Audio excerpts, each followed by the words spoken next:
Hello and welcome to HoneyBadgerRadio. Once again, we're back to talk about today's HBR Talk. HBR Talk. Oh, by the way, I'm Alison Teeman, in case you didn't know. All right, Hannah, I know that you have a very special topic today. So tell me about the topic, why you chose it, what it is. Do you have any special guests on? Tell me about the show. So this week we're going to continue with our look at media manipulation and our look at how the dialogue on human rights, civil rights, and politics is being manipulated with fake news and fake data, however you want to say it.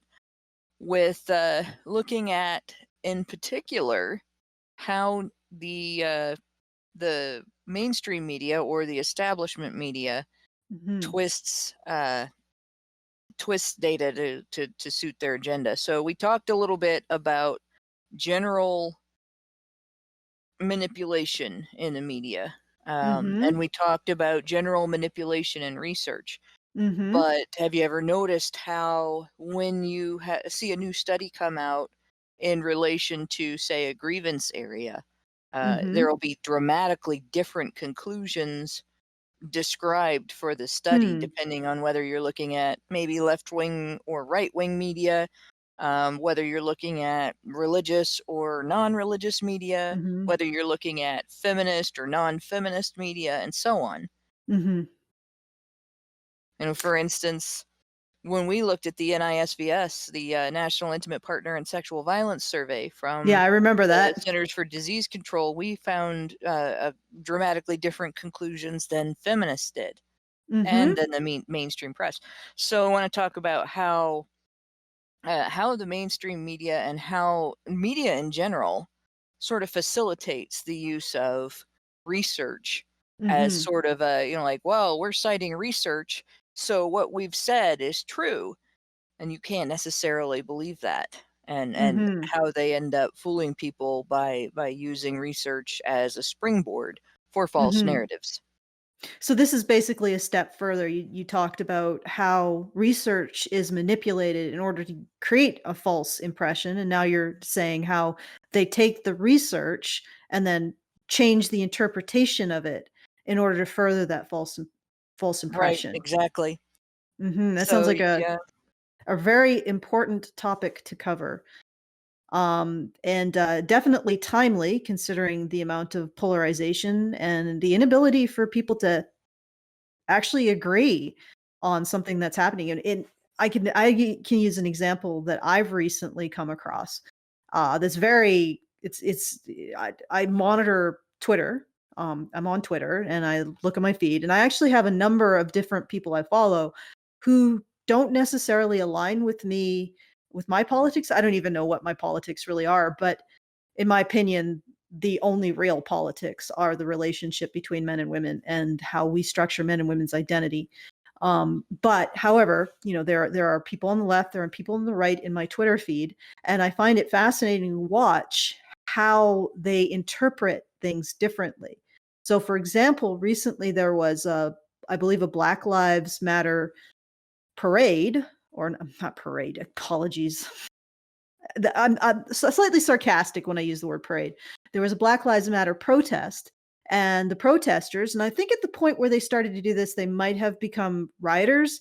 They broke down, or they broke through a private gate, entered private property, and were met by homeowners who had guns, and they were brandishing their guns, their weapons. I don't know if that's illegal, but I'll leave that. It's open carry. It depends on the state, and Mhm. I missed this news story, but I can say the moment when a protest becomes a riot is when the protesters start engaging in violent Illegal, acts yeah, or or just illegal. destruction of Yeah. property, anything illegal, trespassing. They leave their planned protest route, their legally planned protest route, and go in a different direction where Mhm. they've been told they cannot go, and so on. So Mhm. it becomes a riot, and then at the other end of it, open carry, depending on the state, does allow for you to go outside with a deadly weapon in your hands of certain types, if it's, as long as it's a legal weapon to begin with, and show that you have it. Where people can get into the woods is different states have different Mm-hmm. laws regarding, like, castle laws, your defense of your property, and so on. Mm-hmm. So it may be an empty threat to go outside with a weapon and stand in front of your home to stop people, um, Mm-hmm. as far as your legal right to enforce that are Mm-hmm. concerned. But Mm-hmm. that doesn't necessarily mean that anybody threatening a property that sees a person with a gun defending that property should assume that that person can't shoot them because of the law. We all know people can break the law. So there may be consequences for it later, but the consequences don't stop bullets. Well, in this case, there were protesters who had broken onto private property, and they were met by this couple who, the woman was had a pistol or a small gun, and the man had a larger, like a, I think some sort of AK-40. I'm not a gun person, so Uh, it was a lot like an assault rifle, I believe. And they met the protesters. Nothing happened. Like, nobody was shot. Apparently, the protesters just decided to mosey on and protest elsewhere. But that's good. what was interesting was that the different ways that this was framed in the Twitter discourse. People on the left started the entire conversation just with pictures of the couple and their guns, and they mocked the couple. They called them, like, they had, like, they were like hot pockets because they were both like a little bit tubby, and even though they were protecting their home, and they presented them like a bunch of white racists who were out to get peaceful protesters, and they didn't include the context of them having entered private property and broken into the actual private property through through a gate that explicitly said no trespassing.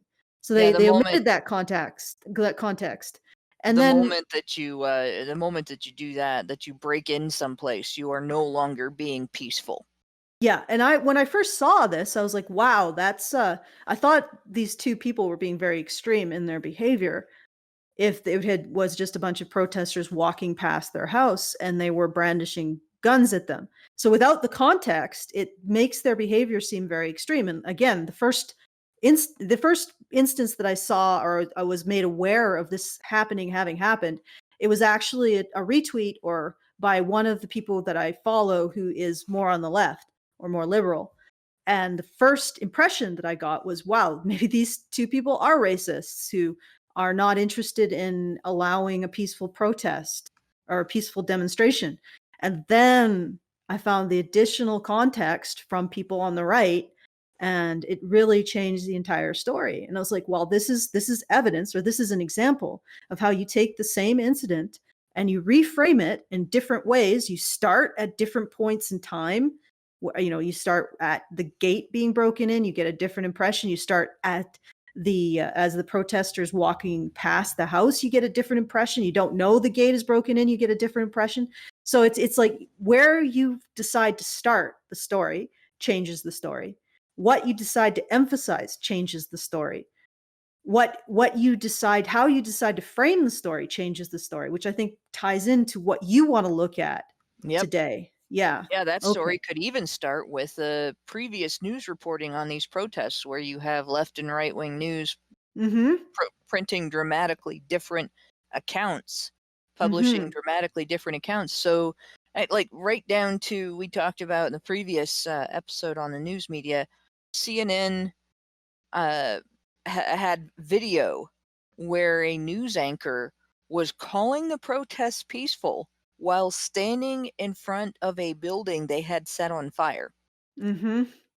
Yeah, And and it's difficult to, like, for as sort of a semi-detached observer, because I'm not really invested in too much in right or left politics. Like I said, for me, the real politics is the relationship between men and women and how that relationship goes on to produce a prosperous, peaceful, and productive society. That's the yep, real yep. politics as far as I'm concerned. Well, I The see right and that in left is this. less important. But for me as a detached observer, it's really hard to buy into the line or the narrative that the left is presenting, when you take a step back or you see the additional context, tends to change it completely. Yep. And I'm just saying that, and I mean, 20 years ago, I would have been in these protests because I was part of the protests against the G8 and the G20, which were very different in nature as far as from what I remember. We stayed on our predetermined route. There was no rioting. There was no breaking of anything. I did notice that there were more aggressive protesters that came in at the end, and there were other things that disillusioned me from the movement. But the protest itself was extremely peaceful. It was an appropriately held protest. Like nobody was afraid of getting their Yeah. shop doors beaten in or anything. That's not what we were there for. The And U.S. does have a history of violent protests, in particular where mhm. racial tensions are concerned. Yeah, But and I understand that.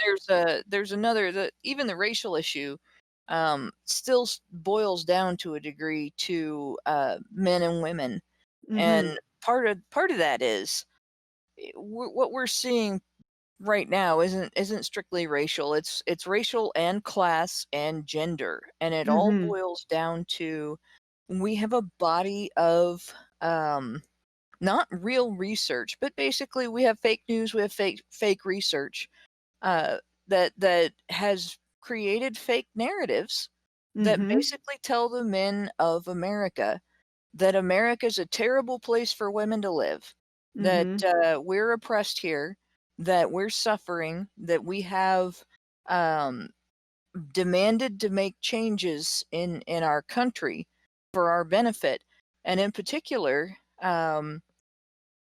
Black women's pain from losing their family members, Hmm. and Black women's frustration with our social systems is partly being used to fuel the violence and the unrest in these situations. Hmm. And we talked about in some of the other shows this past week about fatherhood and the fatherhood issue and how women are a part of that female accountability is essential Hmm. to promoting uh, healthy fatherhood and unified families and so on. Um, when you spend several generations teaching your boys that the place that they grew up in, that their country is a bad place for women, they're Hmm. gonna wanna tear it down and rebuild it, because that's what men do. When Duh. women need something, men make it. When Need something women removed, men remove it. yeah, men remove it. When women are under threat, men protect them. And it's not so Hmm. much a demand that men should do that. When I say this, this is a statement of fact. This is what has happened throughout history. Hmm. It's what's happening now. So what we're seeing is a lot of young men and some more masculine women being used by these political, Hmm. I don't want to say overlord, but manipulators, basically they're in a very financially stable situation for putting a lot of money out there in media manipulation, Hmm. and they're being manipulated into tearing down the country and rebuilding it Hmm. in the image that these folks have presented as what women want. Hmm. So And there is quite a bit. ironically, a lot of the issues that are being, or the flashpoint Hmm. of this situation. I mean, this George Floyd dying. Well, if he had had a father in his life, and if he had been allowed to be a father to his children, it would have been significantly less likely for him to end up dead. Like, Well, there wouldn't have been a warrant for his arrest for child support exactly. You arrears. know, and here's the thing, like, we have to address that. We have to address the effect on women not valuing their men, on men's disposability, on these violent altercations between men and the cops. I mean, if you put out a support order for child support on, a black man, I mean, that's going to increase the likelihood that he's having interactions with the cops. And there's so much about this that's really comes down to the relationship between men and women valuing men, and making sure their children have fathers, and making sure that caring about the situation of men in their lives. If we had addressed the fatherhood issue, it would be far less likely for George Floyd to have ended up dead. If we had addressed the overall misandry in the criminal justice system, it's not just against Black people. In fact, it's really, if you're going to say it's against Black people, it's really only against Black men. But it's against all men. The misandry in the justice system eclipses any racism, and yet we don't talk about it like that. We don't talk about it in terms of society treating men as disposable, and then men treating themselves as disposable. And for the vast majority, no doubt, of Black men and white men and every other race and ethnicity of men, the vast majority respond to society treating them as disposable, as treating them to treat themselves as disposable. But then some men who are given nothing to lose, they act out violently. But that's a small percentage. It's like maybe 5%.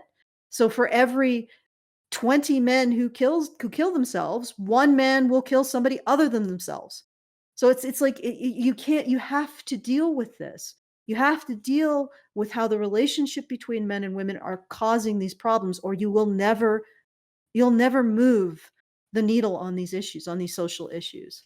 Nope, which exactly. Which is why I say the ultimate politics is the relationship between men and women.